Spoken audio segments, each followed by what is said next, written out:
morning! Mula dito sa Imus, Cavite. So today ay Friday, April 26 ngayong araw. Hindi muna tayo magbubukas. Hindi ko sure kung makakapagbukas pa mamaya, pero pupunta muna tayo ng LTO para yung ating driver's license na non-pro ay papalitan natin ng professional. Bago tayo pumunta, nag-take na tayo ng isang araw ng online validation exam sa LTO portal. Pumasa naman tayo. Yan, 88%. Kasi kailangan dala mo na to kapag pupunta ka ng LTO, kapag mag-renew ka ng lisensya, o kaya in our case from non-pro gagawin nating professional. Tapos ang isang purpose din ay isasabay ko na rin yung rehistro ni Pinky kasi expired na. At may i-reveal ako sa inyo major na katangahan na ginawa ko or hindi ko ginawa. Hindi ko alam kung bakit or kung paano nagkaganon, pero mamaya sasabihin ko sa inyo kung paano. Actually, ang unahin ko talaga is yung rehistro muna kasi parang may hirapan ako kung pagsasabayin ko yung pila ng dalawa. Kasi diba, yung professional driver's license, kung hindi ako nagkakamali, ay meron pa ulit exam doon sa LTO mismo bukod dito sa online validation exam. So mamaya kasi baka nag-exam ako tapos tinatawag na ako sa window ng renewal ng rehistro. So diba, mahirap naman. So ang unahin ko muna is yung rehistro bago yung professional na driver's license. Actually, kaka-renew ko lang last year ng lisensya, tapos 10 years na siya.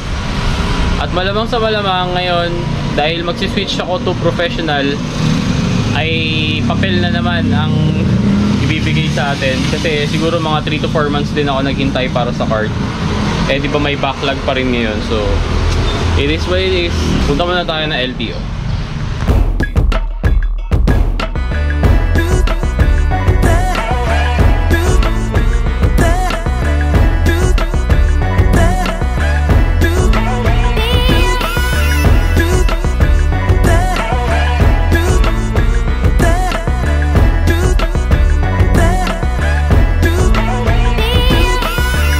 So, bago pa pala tayo pumunta ng LTO, papa-emission muna tayo dito.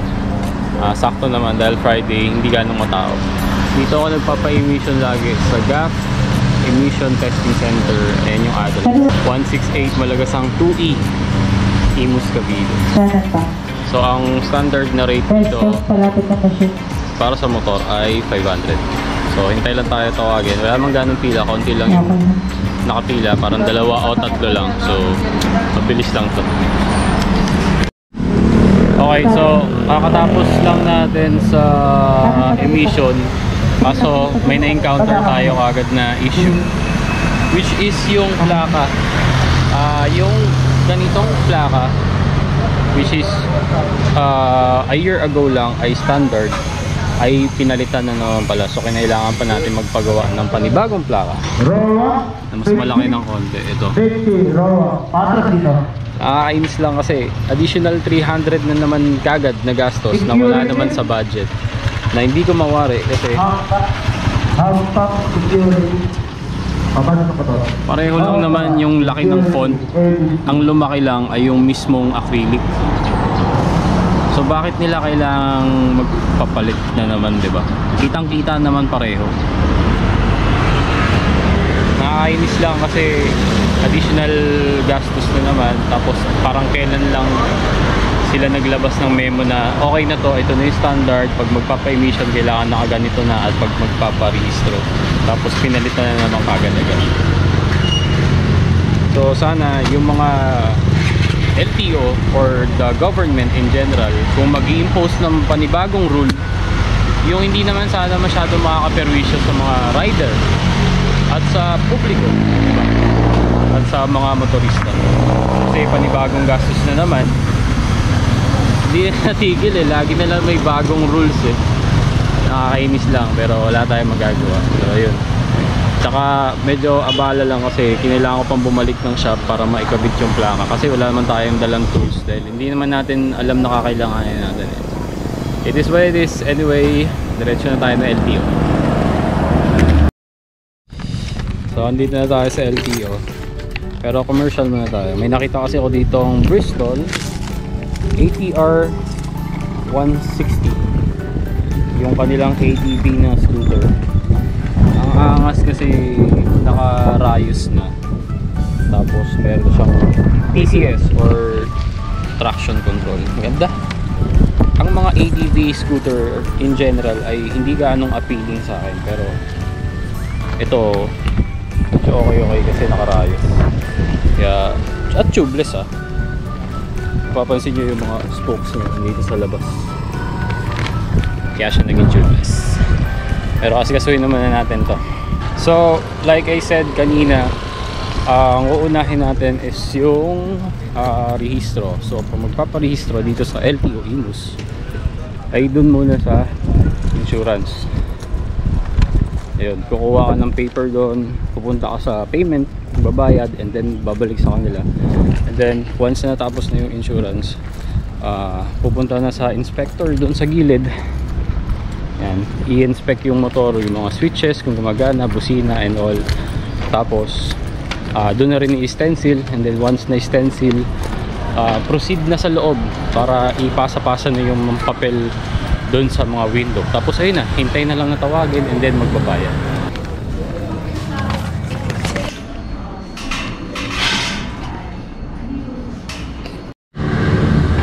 After mabayaran, balik tayo ulit doon sa insurance.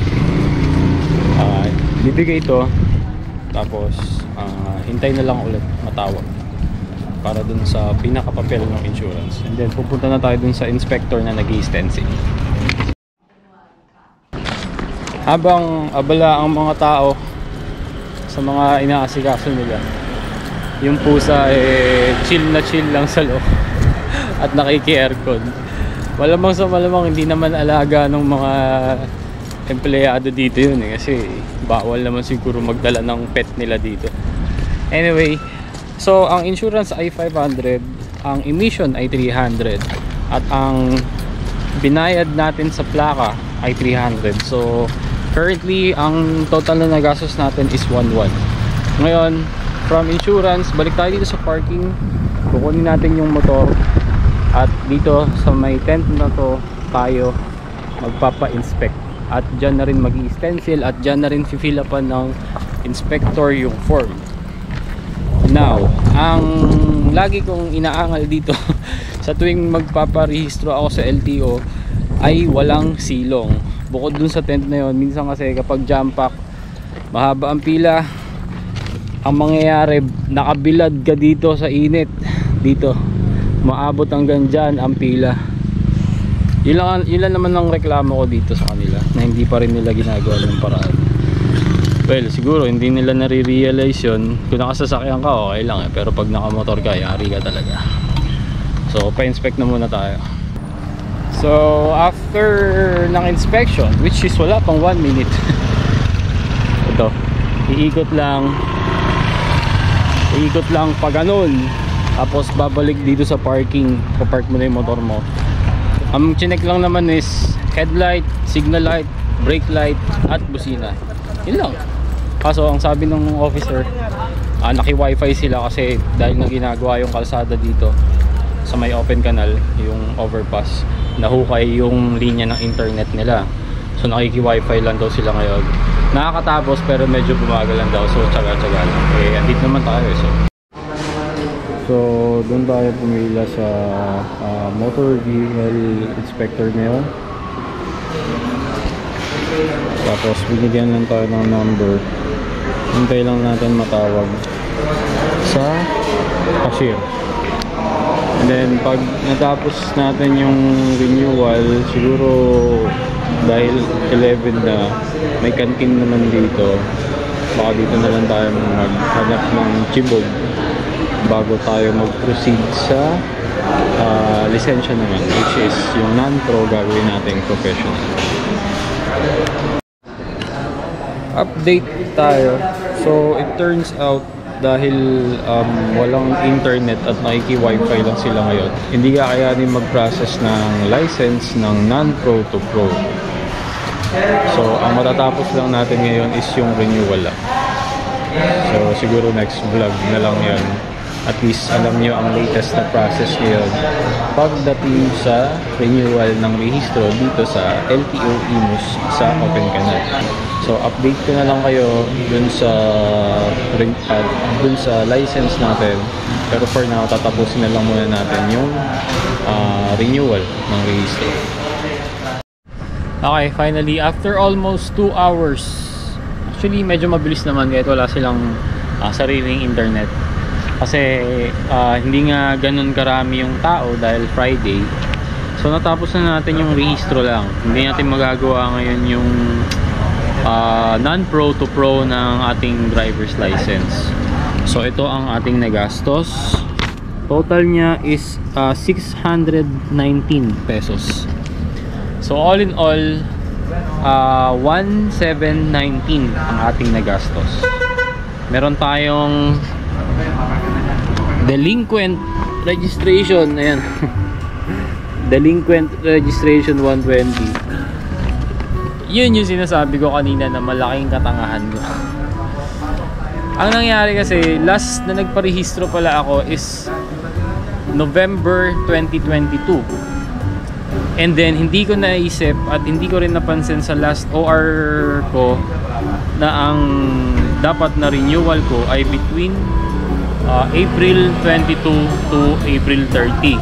So dahil November ng 2022 ako last nag-renew, siguro nasa isip ko November 2023 ako dapat magre-renew, which is hindi, dapat April 2023. So siguro nawala na lang din sa isip hanggang sa inabutan na ulit ngayon. So may isang taon na ginagamit ko si Pinky na expired ang rehistro. And for that, sorry po, honest mistake lang po yun.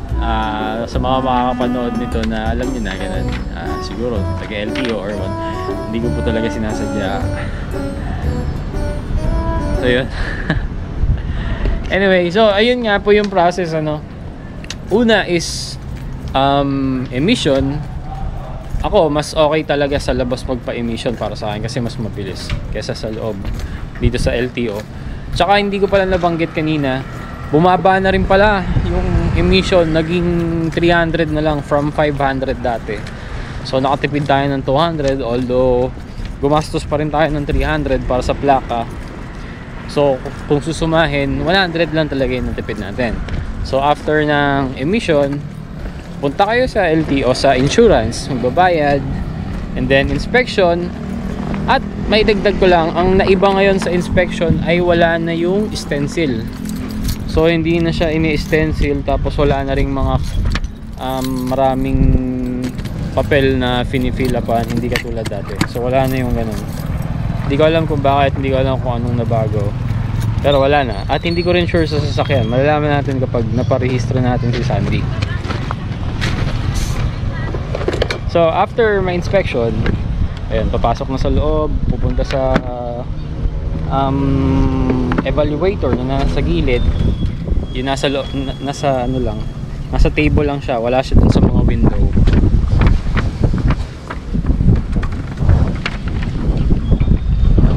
Pinabasa ko yung upuan, napakainit, kaso wala akong dalang basahan. And then after kayo mabigyan ng number ng evaluator, ay maghihintay na lang kayo na matawag sa cashier, magbabayad, and then ibibigay na yung OR nyo. So ganun lang kasimple ang pagpaparehistro ng motor, ng renewal ng registration. So try natin bumalik dito by Monday para naman sa professional driver's license natin. Update ko na lang kayo, i-vlog ko na lang din ulit kung paano magiging proseso, anong mga kailangan, kung magkano magagastos, at again, kung bakit natin kailangang magpalit ng professional driver's license. So salamat po sa mga nanood.